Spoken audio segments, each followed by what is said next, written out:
Welcome back to my vlog. Isang bising tanghali sa inyong lahat mula dito sa Doha, Qatar. At ito na ang mga latest na mga chika ngayon sa ating mga beauty pageant lovers, sa mga Latinos, mga karag-karag. Oy, nakasagap ako ng mga pachika doon na talagang gustong-gusto nila itong pambato ng Baguio sa darating na Miss Universe Philippines 2023. Ito talaga yung natitipuhan nila na sana koronahan daw ng Miss Universe Philippines Organization.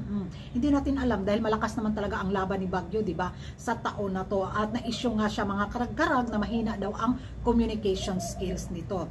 So abang na lang tayo sa kanyang magiging performance kung sakaling italadhana nga kay Baguio ang corona sa Miss Universe Philippines 2023. Why not? May laban naman talaga siya. At base nga sa mga komento ng mga Latinos natin, si Baguio talaga yung nakikitaan nila na may Latinang beauties ba? Kasi naikumpara nga yung niya para lakad niya at performance niya kay Stephanie Gutierrez bitaw, si Miss Venezuela ba? At yun yung isa sa mga issue kay Baguio na pilit daw ginagaya ang galawan ni Miss Venezuela ni Stephanie Gutierrez.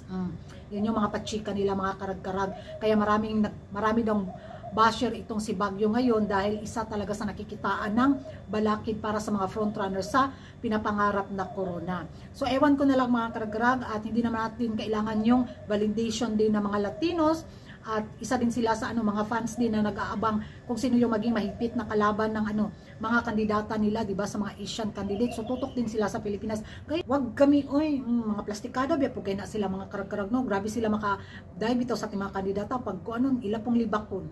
Hanapan din nila ng mali. Tapos ibabash nila. Wag kami. Mga takos lang dyan, wag kami.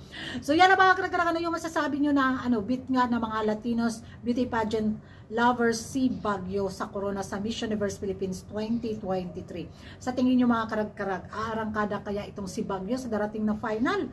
At isa kaya si Baguio kung sakaling manalo sa corona ang mahigpit din na mga kalaban sa mga Latinas candidates? So that's all for today, and see you in my next vlog. And don't forget to like and subscribe. Nico Ragan. Bye bye.